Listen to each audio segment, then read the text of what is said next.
bertemu lagi di channel Cikgu Haini. Pada hari ini kita akan belajar tentang kompetensi yang kedua di dalam program teknologi elektrik.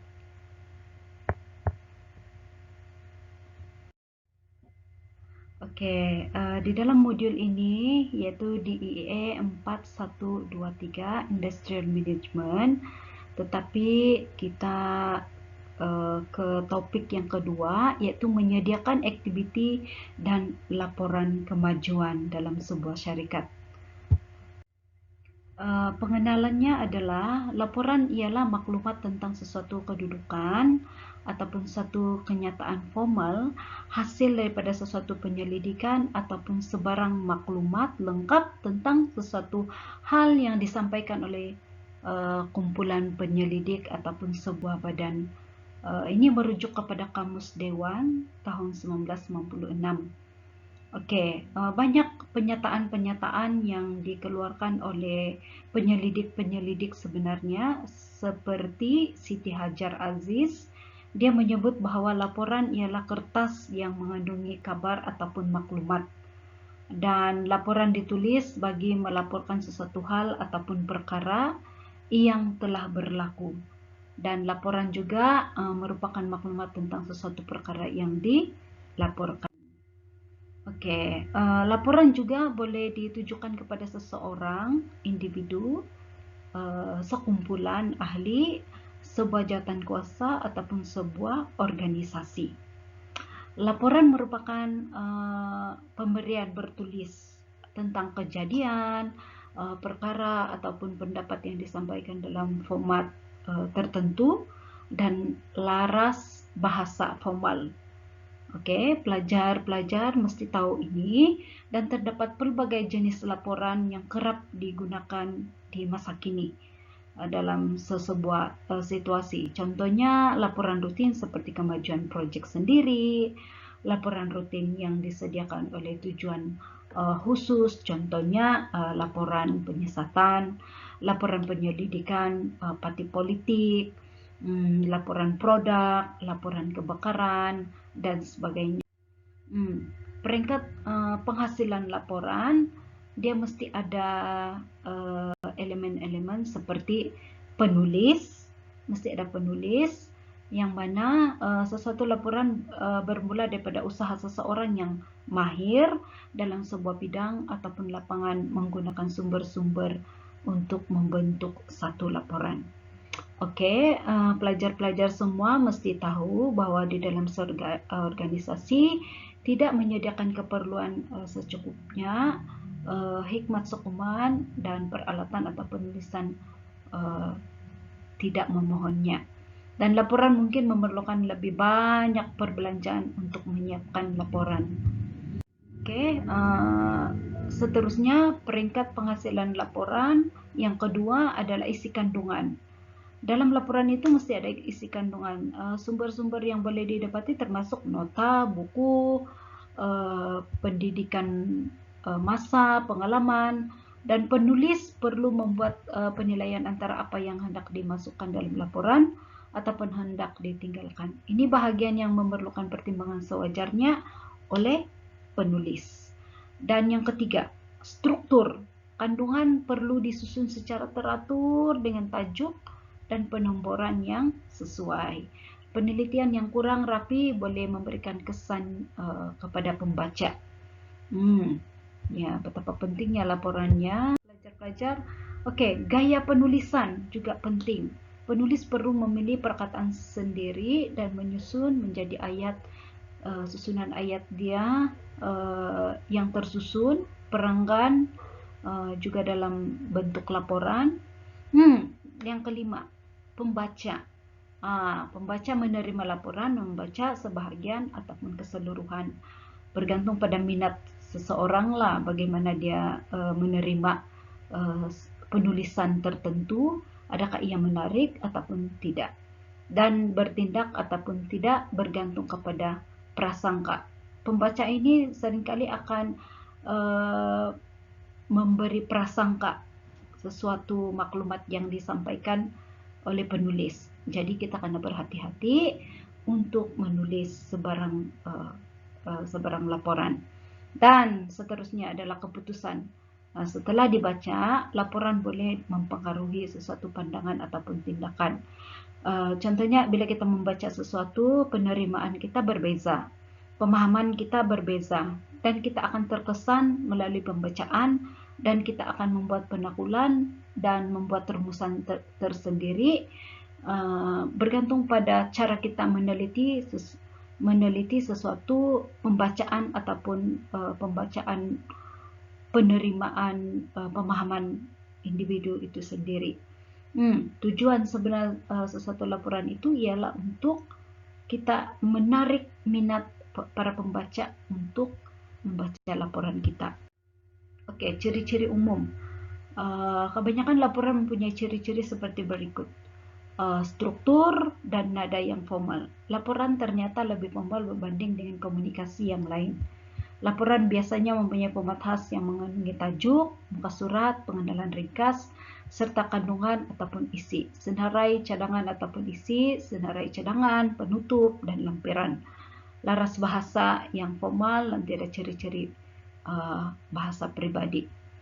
Formal laporan sesuai bagi dokumen untuk edaran luas atau untuk arahan. Satu lagi ciri-ciri adalah persembahan berilustrasi. Penggunaan gambar, graf, raja menjadikan laporan itu bermaklumat dan lebih mudah difahami. Oke, pelajar-pelajar, ciri-ciri yang seterusnya adalah pernyataan pendapat. Penulis membuat kesimpulan selepas membuat laporan secara berjala-jala. Dia tulis, dia akan membuat pendapat dia sendiri dan mengupas bukti berdasarkan fakta. Dan semua kesimpulan ini penting sebagai pelengkap tujuan laporan sehingga penulis dapat menghasilkan laporan yang mendapatkan ketepatan fakta tambahan. Dan seterusnya adalah kegunaan laporan. Sebarang jenis laporan hanya berjaya sebagai dokumen bertulis sekiranya penulisnya memahami kehendak pembaca dan mengemukakan butiran yang relevan dengan kehendak tersebut. Jadi kita kena hati-hati membuat laporan. Ya, pelajar-pelajar. Oke, format laporan dia mesti ada judul muka surat. Mesti mengandungi nama penulis, organisasi, dan rujukan tajuk laporan. Tajuk laporan pun memainkan peranan menarik minat para pembaca untuk membaca laporan.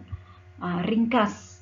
Laporan dia mesti ringkas tapi padat, memberi isi yang tepat. Diperlukan bagi laporan panjang, memberi gambaran umum dan keseluruhan kandungan. Terdapat dua bentuk kepanjangan ringkasan adalah 1/50 hingga 100 patah perkataan dan muka surat seterusnya 300 hingga 400 patah perkataan. Itu format dia. Dan yang ketiga adalah senarai kandungan. Maklumat ini diperlukan untuk laporan panjang. Dia berbeza dengan indeks dan merupakan senarai isi utama yang dibincangkan dengan susunan mengikut abjad. Indeks selalunya terletak di bahagian belakang dan sangat berguna untuk buku, tetapi jarang digunakan dalam laporan perdagangan. Oke, dan seterusnya, pengenalan. Mengandungi latar belakang sejarah sehingga kepada penghasilan laporan rujukan dan ringkasan. Kaedah penyelidikan dan penghargaan kepada sumber maklumat. Hujah memainkan peranan di dalam laporan kita. Ya. Seterusnya kesimpulan. Di dalam laporan kita itu mesti ada kesimpulan. Penulis mainkan peranan di dalam merumuskan segala apa yang berlaku ataupun pendapat ramalan bagi sebuah laporan itu. Dan boleh juga ditambah dengan cadangan. Penulis juga boleh senaraikan apa cadangan yang perlu ditambah baik dalam sesuatu laporan. Oke, selalunya ini dibuat dalam organisasi yang mana penulis akan menjelaskan cadangan seterusnya untuk memperbaiki dari segi pengurusan dan sebagainya. Oke, lampiran. Lampiran juga mainkan peranan. Selalunya ini dilakukan di dalam pendidikan, perniagaan, dan juga industri pun juga seringkali menggunakan format laporan tertentu berdasarkan situasi. Rujukan dan bibliografi pun selalunya kita digunakan di dalam laporan kajian tindakan kita. Pelajar sekarang ini kan di tahun akhir dan pastinya akan melalui semuanya ini. Ini penting, bahan rujukan itu sangat kuat bukti dan diikuti dengan fakta yang tepat dan tidak ada orang membaca tidak akan mempertikaikan lagi kamu punya integriti. Oke. Penyampaian. Penyampaian dipersembahkan dalam bahasa yang ringkas dan mudah. Elakkan daripada menggunakan istilah teknikal. Elakkan keraguan dan kekaburan pada kesimpulan ataupun cadangan. Semak laporan, sebarang kesilapan perlu diperbetulkan, dan semua laporan bersifat formal dan nada penulisan resmi serta gaya bahasa yang betul. Oke, jenis laporan. Pemberian ataupun penyelidikan, penyelesaian masalah, penilaian, dan analisis. Oke, laporan rutin. Biasanya dia digunakan seperti di dalam kemajuan proyek persendirian dalam jabatan. Oke, macam jabatan elektrik, dia perlu laporan secara ringkas mengenai perkembangan pelajar-pelajar yang bermasalah. Itu adalah laporan rutin. Dan laporan rutin biasanya ditulis dalam borang khas lah. Dan cara ini membolehkan penulis dan bacaan laporan lebih mudah dan cepat. Oke, laporan rutin juga ada kelemahan dia.